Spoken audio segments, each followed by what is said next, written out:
পরবর্তী আবৃত্তি শিল্পী সোমা ব্যানার্জি। অনেকগুলো গান হলো। আবৃত্তি শিল্পী সোমা ব্যানার্জি।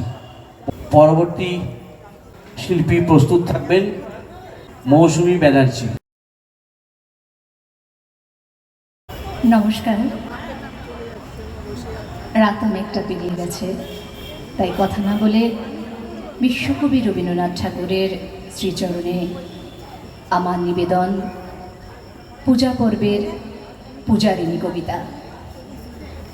নৃপতি বিম্বিসার নমিয়া বুদ্ধে মাগিয়া লইলা পাদনখ কণা তার, স্থাপিয়া নিভৃত প্রাসাদ কাননে, তাহারই ওপরে রচিলা যতনে, অতি অপরূপ শিলাময় স্তূপ শিল্প শোভার সার। সন্ধ্যাবেলায় সূচিবাস করি রাজবধূ রাজবালা, ৮০ দিন ফুল সাজায়ে ডালায়ে, স্তূপ পদমূলে সোনার থালায়ে, আপনার হাতে দিতেন জ্বালায়ে কনক প্রদীপ মালা। অজাত শত্রু রাজা হল যবে, পিতার আসনে আসে, পিতার ধর্ম শনিতে স্রোতে, মুছিয়া ফেলিল রাজপুরী হতে, সপিল যজ্ঞ অনল আলোতে বৌদ্ধ শাস্ত্র রাশি। কহিলা ডাকিয়া অজাত শত্রু, রাজপুর নারী সবে, বেদ ব্রাহ্মণ রাজা ছাড়া আর কিছু নাই ভাবে পূজা করিবার। এই কটি কথা যেন মনে সার, ভুলিলে বিপদ হবে। সেদিন শারদ দিবা অবসান, শ্রীমতী নামে সে দাসী, পুণ্য শীতল সলিলে নাহিয়া, পুষ্প প্রদীপ থালায়ে বাহিয়া, রাজমহিষীর চরণে চাহিয়া নীরবে দাঁড়ালো আসি।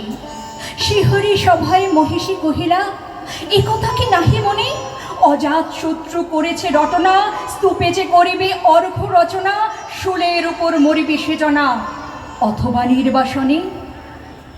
সেথা হতে ফিরে গেল চলে বধূ অমিতার ঘরে, সম্মুখে রাখিয়া স্বর্ণ মুকুর, বাঁধিতেছিল সে দীর্ঘ চিকুর, আঁকিতেছিল সে যত্নে সিঁদুর সিথির সীমার পরে।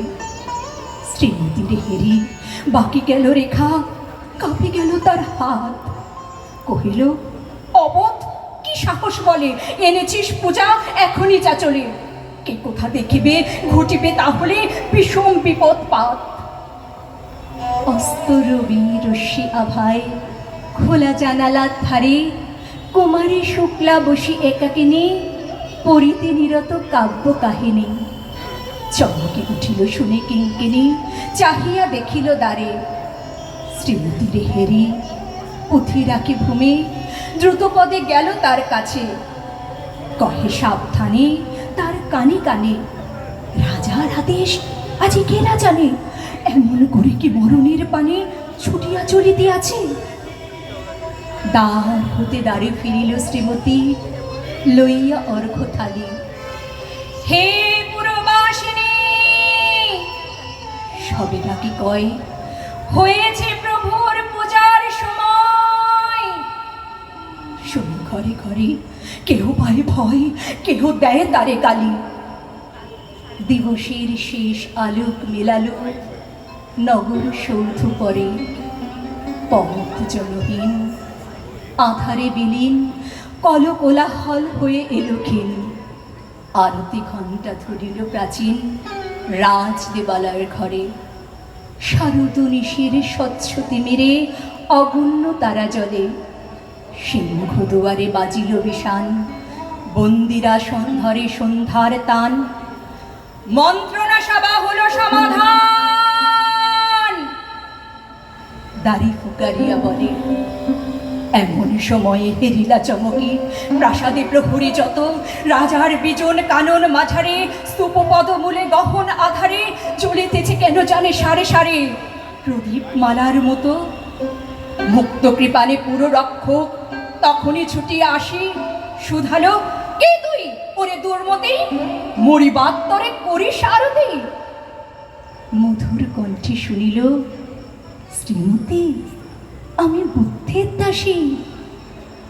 সেদিন শুভ্র পাষাণ ফলকে পড়িল রক্ত লেখা, সেদিন শারদ স্বচ্ছ নিশীতে প্রাসাদ কাননে নীরবে নিভৃতে, স্তূপ পদমূলে নিবিল চকিতে শেষ আরতির শিখা।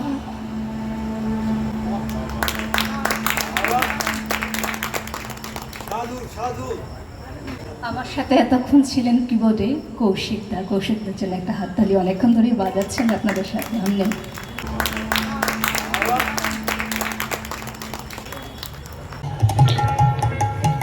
নৈতিকতা ও নান্দনিকতার অপূর্ব সহযোগে বহমান সংস্কৃতির উজ্জ্বল প্রতিভু যে রবীন্দ্রনাথ,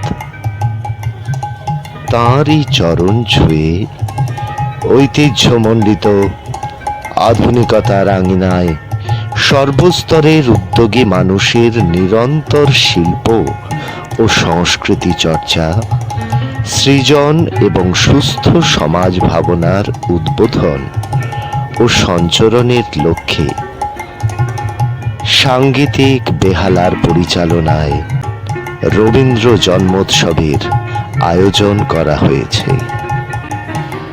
সত্য ও সুন্দরের সাধনায় আত্মমগ্ন সাংগীতিক বেহালার পক্ষ থেকে এই উৎসবে আপনাদের সবাইকে আন্তরিক অভিনন্দন।